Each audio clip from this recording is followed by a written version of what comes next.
Assalamualaikum. Kita sampai dah Kampung Amba, boh. Kuala Terengganu, boh. IC sebelah tengah. Selamat pagi. Ya, selamat datang Pablo. Bawa Kelantan. Jadi saya ni Kampung Amba, ni Kampung India. Jadi cantik, sekarang ni cantik. kita ada mission. Kita nak jalan-jalan dekat Kuala Terengganu, kita nak jalan-jalan dekat drawbridge apa benda tu. Kita nak pergi pulau, boh. Tapi semalam kita bermalam dekat SEM Homestay di Kuala Terengganu ni. Jadi kita ambil transport yang mewah, boh. Pen sikit kereta pen sikit. Apa? Pablo cakap apa? Semuanya include dalam services SEM. Okey. Jom kita nak kejar. Kita nak pergi Pulau Lang Tengah. Kita nak driver sampai ke Merang. Jeti Merang. Mari. Kepala penuh buat benda sama sampai lupa untuk diri kita. Bro, jom kita gerak dulu. Tinggal semua yang serabut tu. Tak payah pelan pun tak apa. Janji kita keluar sama. Sampai dah. Dah sampai pulau lagi. Kita berada dekat Jeti Sam sekarang ni di Merang. Merang. Ni jeti kau cakap ni? Jeti. Ini jeti ke apa ni? Ini private jeti. Oh, private. Bukan orang ramai boleh masuk dalam jeti ni. Private. Dan kita ada Semua ni dalam SEM juga? Ya, adalah SM boh. Homestay sendiri. Homestay sendiri. Logistik sendiri. Ya. Jeti sendiri. Jeti sendiri, bang. Aku suka tak payah beratur. Bagus kau tadi. Ada makanan juga. Mari. Hoi. Ada makanan? Ada. Masa slow macam tu. Bila dekat dengan alam, baru rasa hidup tu kau. Ya, drive jauh berbatu-batu, jangan risau bro, buat sebelah. Ini dah feel. Dah gede. Ini dah feel dia bila kita makan nasi dagang dekat jeti Sam Jeti di Merang. Dah belakang. Dah bohong. Asal hati rasa hidup. Okey gang, sementara staff-staff daripada SEM dia loading barang. Loading barang. Kita tunggu kejap lagi nak mulakan perjalanan kita ke Pulau Lang Tengah yang akan mengambil masa 45 minit.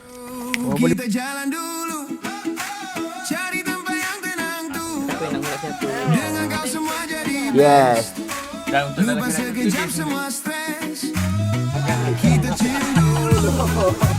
Biar masa slow macam tu. Okey guys, sekarang kita dah mula perjalanan kita daripada Jeti Merang nak menuju ke Pulau Lang Tengah. Petang-petang di Kuala Kemamang. Petang-petang wak kepuk getah. Ramai orang di Pulau Lang Tengah. Marilah kita beramai-ramai.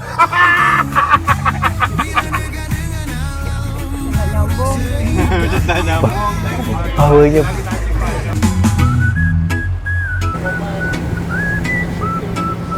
Depan.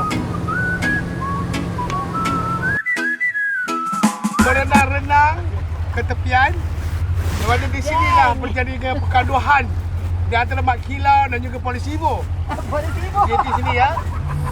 Kita jalan dulu. Cari tempat yang tenang tu. Dengan kau semua jadi best. Lupa sekejap semua stres. Kita chill dulu. Biar masa slow macam tu. Bila dekat. Takut pun. Dulu je bang. Kadang kita perlu diam. Jauh Sedap sikit dari bising. Pulau Tengah ni. Gini keadaan dia di campsite. AM campsite bang. Pak. Ah. Nak tanya di hati aku ni. Hak tadi tu dalam van tu, hak duduk sebelah mu tu siapa dia? Rambut blond, putih lepuk tu siapa dia? Hanako, perempuan Jepun berdarah Sabah. Hanako? Yes, Hanako. Dia kata dia solo traveller. Datang nak cari kelainan, pergi bercuti kat pulau macam kita, cari kelainan. Kita nak healing-healing sini. Ya, dia nak healing-healing dekat campsite SEM ni. Dia apa seorang je. Papi nak bawa kawan-kawan dia. Kan? Lepas tu duduk sebelah mu pula.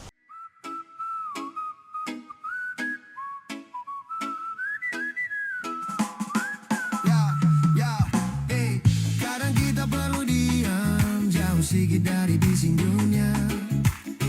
Ambil masa untuk diri, baru boleh start balik nanti. Kita jalan dulu, tak semua benda kena kejar tuh. Tadi owner tempat ni bagi tahu ada pot baik kat bukit ni. Barang baik boh. Kita chill dulu dengan body yang Nyamuk bau. Tak ada ke tempat-tempat macam ekor-ekor ke bau? Kau pegang tali tu. Sudah. Ha? Tempat ekor ke tempat-tempat yang macam sejuk ke? Tak ada Ni tempat ni aircon lah. Aircon semua jadi. Betul lah. Oh, Ha. ekor semua jadi. Dekat SAM ni Oh, comel. semua ya natural. Cuba kau tengok pemandangan sini. Kau tala sini pula. Kau tengok. Tengok sini. Kan cantik pemandangan tu. Behold! Selamat datang ke Istana Hamba. Si babe. Aum dewa devun dewa. Si boleh demi tidak boleh mabe. Tuan hamba, Ya hamba. jangan dipanggil begitu. Cepat masuk ke Istana Hamba ni. Ya hamba. Berbumbungkan atap pokok, Baik tuan hamba. berlantaikan bumi bertuah pulau lantengah. Ai. Tak pernah hamba tahu ada pintu di situ. Wah, cerminnya. Wah. Baik. Mana puteri Gunung Ledang? Mana puteri Gunung Ledang? Mana dia?